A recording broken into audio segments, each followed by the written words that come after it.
Zaman Tuhan Yesus masih berjalan-jalan di bumi ini, jiwa-jiwa pada waktu itu sama sekali tidak bimbang. Tidak bimbang bahwa dia sanggup dan mau menyembuhkan. Soal kesembuhan tubuh, mereka tidak bimbang. Kalau Tuhan Yesus datang ke suatu daerah dan jiwa-jiwa di sana mendengar kedatangan Tuhan Yesus, mereka segera membawa semua orang yang sakit dan meletakkannya di bawah kaki Yesus, dan Yesus menyembuhkan semuanya. Mereka tidak bimbang, saudaraku, akan kesembuhan tubuh. Apakah Yesus sanggup menyembuhkan dia, mau menyembuhkan dia? Tidak bimbang. Kapan Tuhan Yesus masuk ke suatu daerah, mereka segera memberitahukannya segala penjuru. Lalu orang-orang yang sakit dibawa kepada Tuhan Yesus, begitu banyaknya sehingga diletakkan saja di bawah kaki Tuhan Yesus.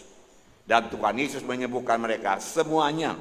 Pada waktu Tuhan Yesus berkata kepada seorang lumpuh, "Hai anakku, dosamu sudah diampuni." Dosamu sudah diampuni. Maka orang-orang bimbang apakah Yesus dapat mengampuni dosa. Tetapi kalau mengenai kesembuhan tubuh, mereka tidak bimbang. Pasti sembuh. Datang saja pada Yesus. Tidak pernah ditolak Tuhan Yesus yang datang padanya. Sampai kepada kampunan dosa, keselamatan jiwa, mereka bimbang. Siapa orang ini bisa pula mengampuni dosa? Mereka bimbang apakah Yesus sanggup mengampuni dosa apa tidak. Pada zaman sekarang ini kebalikannya yang terjadi. Kebanyakan orang tidak bimbang bahwasanya Tuhan Yesus mau mengampuni dosanya, menyelamatkan jiwanya, dan dia pun selamat. Dalam hal menerima kesembuhan, kebanyakan mereka masih bimbang. Apakah Tuhan mau menyembuhkan mereka apa tidak? Apakah Tuhan mau memperhatikan saya apa tidak? Apakah kuasa Tuhan akan menjamah saya apa tidak? Mereka bimbang. Keselamatan jiwa mereka tidak bimbang. Pada zaman Tuhan Yesus kebalikannya. Kesembuhan mereka tidak bimbang. Tetapi keselamatan, keampunan dosa mereka bimbang. Siapa orang ini? Memang ia tidak bimbang akan kesanggupan Tuhan Yesus menyembuhkan penyakit orang kusta ini. Tetapi ia bimbang apakah Tuhan mau menyembuhkan dia apa tidak. Oleh sebab itu dia berteriak, "Kalau engkau mau, Tuhan Yesus, engkau sanggup menyembuhkan aku." Segera Tuhan Yesus berkata, "Aku mau. Untuk itulah aku datang." Tuhan Yesus berkata, untuk menyembuhkan penyakit. Nah, kebanyakan orang sekarang seperti orang penyakit kusta ini. Ya, dia memang tahu Yesus sanggup menyembuhkan. Tapi apakah Tuhan mau menyembuhkan saya? Mau menyembuhkan saya apa tidak? Tapi kalau mengenai keselamatan, mereka tidak bimbang. Saudara pun tidak bimbang. Amin, saudara. Kalau saudara pada waktu dulu berdamai kepada Tuhan, dan saudara terima Tuhan sebagai Tuhan dan Juru Selamat saudara, saudara yakin sudah selamat aku, sudah lahir baru aku. Sudahkah engkau selamat? Orang berkata sudah. Bahkan saudara tahu tanggalnya pun kalau saudara catat, saudaraku. Lahir baru kapan? Tahun sekian. Kemudian dibaptis. Ya, kenapa begitu, saudaraku? Sebabnya karena mengenai keselamatan jiwa, keampunan dosa, lahir baru, sudah sering kali saudara dengar. Baik dalam khotbah KKR, saudaraku, saya berkhotbah.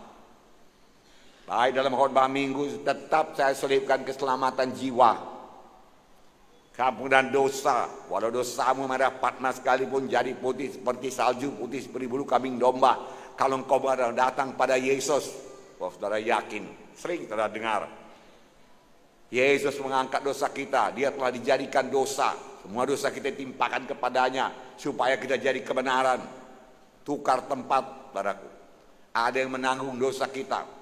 Karena dosa kita tidak bisa dihapus dengan perbuatan baik kita. Tuhan suka perbuatan baik saudara. Tapi perbuatan baik saudara sama sekali tidak menghapus dosa saudara. Saudaraku. Yang dapat menghapus dosa hanya darah Yesus. Sudah sering saudara dengar. Bagaimana Tuhan Yesus disalib.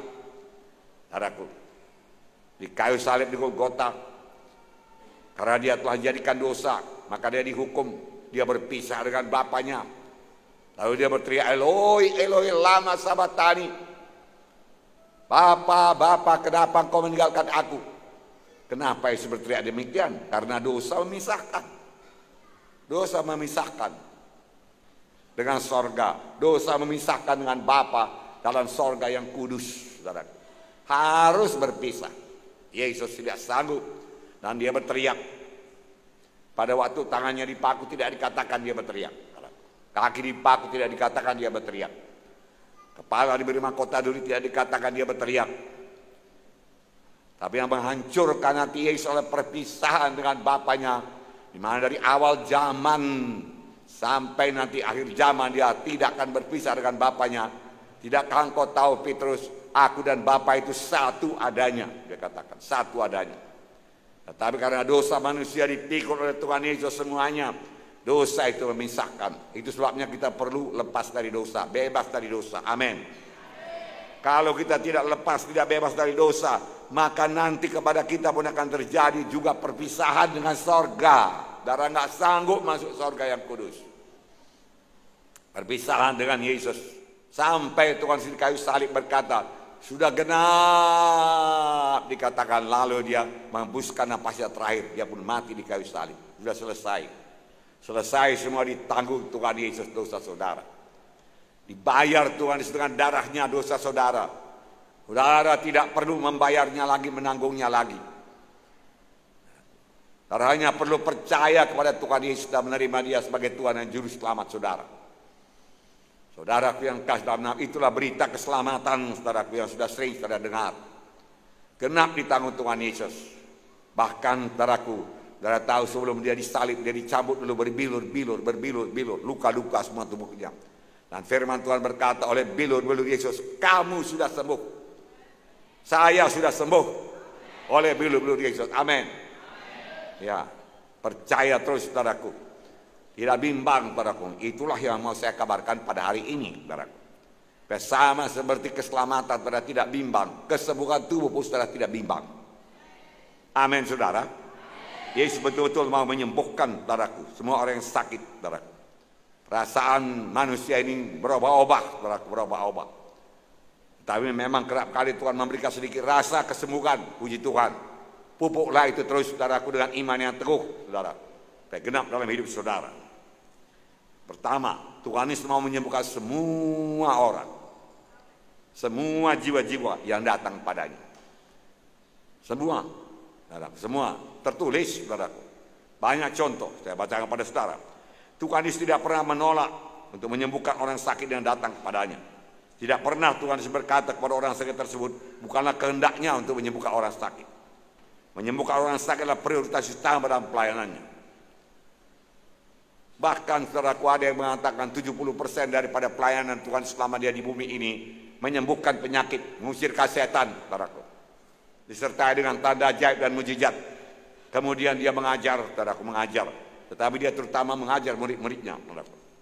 Matius 12 ayat 15b berkata, banyak orang mengikuti Yesus dan ia menyembuhkan mereka semuanya.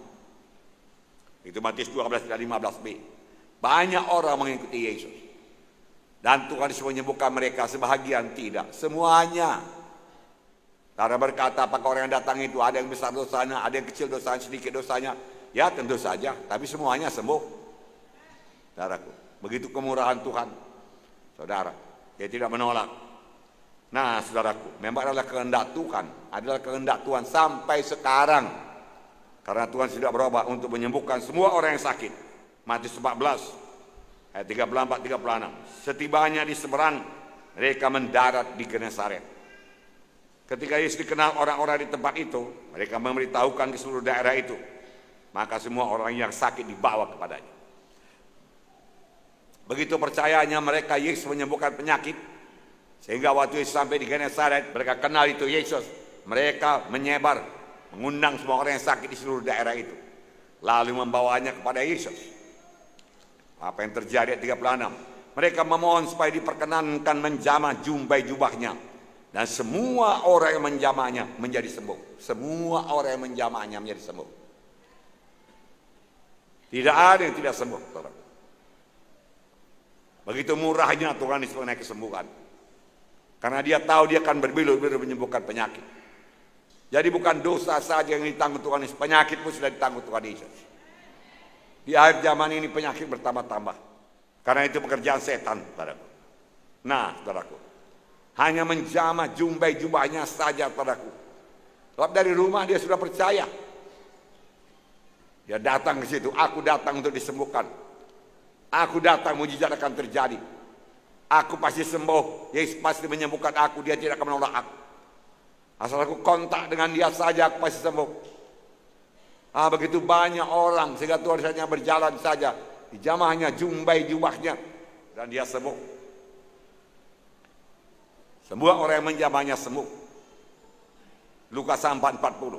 Ketika matahari terbenam, semua orang membawa kepadanya orang-orang sakitnya yang menderita bermacam-macam penyakit.